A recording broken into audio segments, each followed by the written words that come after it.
let's look at the first program, right? To print numbers in descending order from a starting number. Okay, so if 10 is entered, we have to print it in a descending order. So 10, 9, 8, 7, 6, 5, 4, 3, 2, 1. Okay, so let's start. Hash include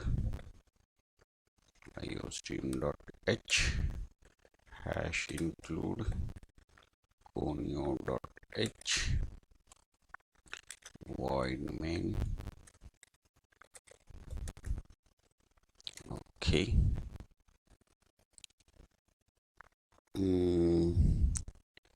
Now we require the starting number. So int start. Okay.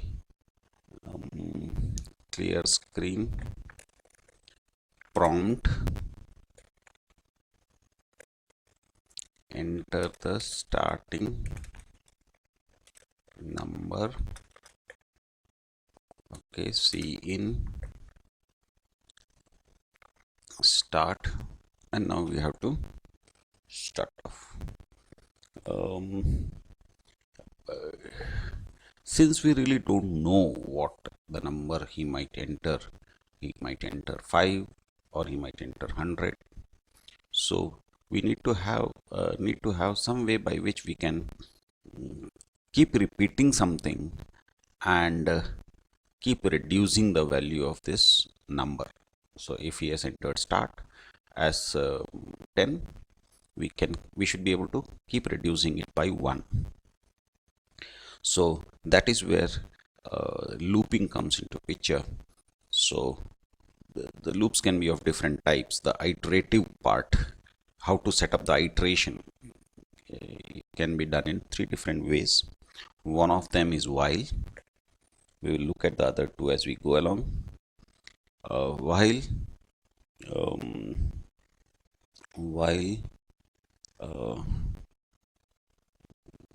we can say start greater than or equal to 0 or greater than 0, because we need to stop at 1.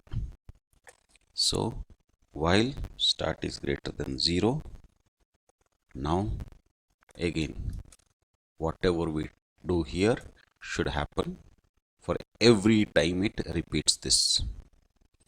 Okay, so cout, it needs to display what? It needs to display start. Okay, after displaying it, this should get reduced by 1. So minus minus.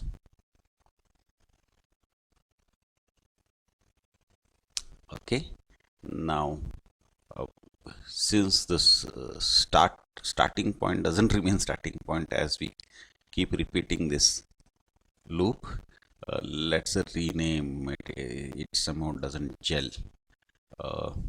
Let's say n. Okay, so n greater than 0, so n, or we could have created another variable for the loop part of it. Okay, anyhow, now let's run this and see what happens. Errors. Okay, great. So undefined symbol, and so here also we need to go and change it to n. Now let's run it. Okay, so 10. What happened? Can't figure out what happened. So get ch. Okay, 5 5 4 3 2 1 again.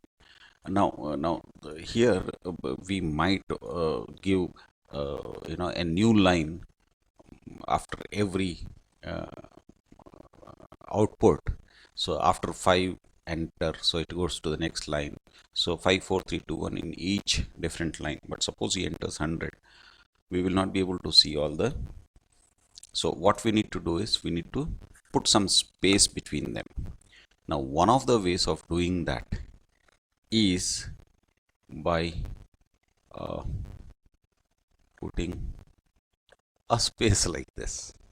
Okay, let's see what happens now. Right, it can be done like this.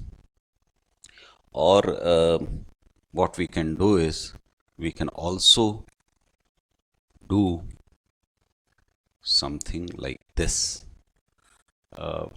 Instead of after, we can put it before printing. Set width to say 4. Okay, now let's see. Press any key, undefined symbol. Now set width, it should be actually 4 within brackets. It's a parameter that is being passed. Okay, so now let's run this. Okay, undefined symbol. What happened? Got removed, I think. Okay, function setW should have a prototype. Now this basically means that okay, let me just show it to you in a different way.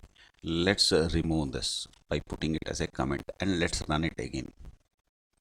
Not this way, sorry, not this way. Let's remove this get, and let's remove this and see what happens.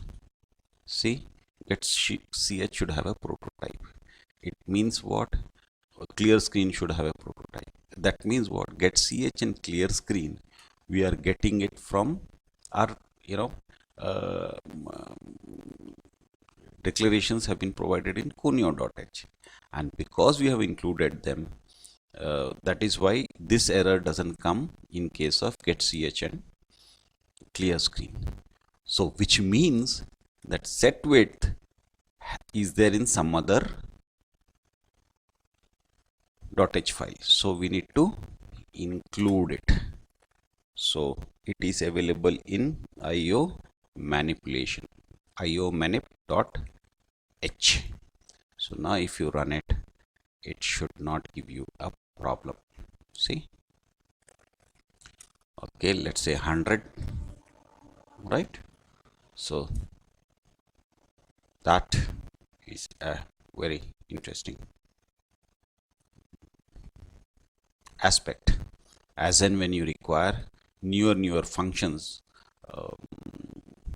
you might have to keep including additional .h files in your,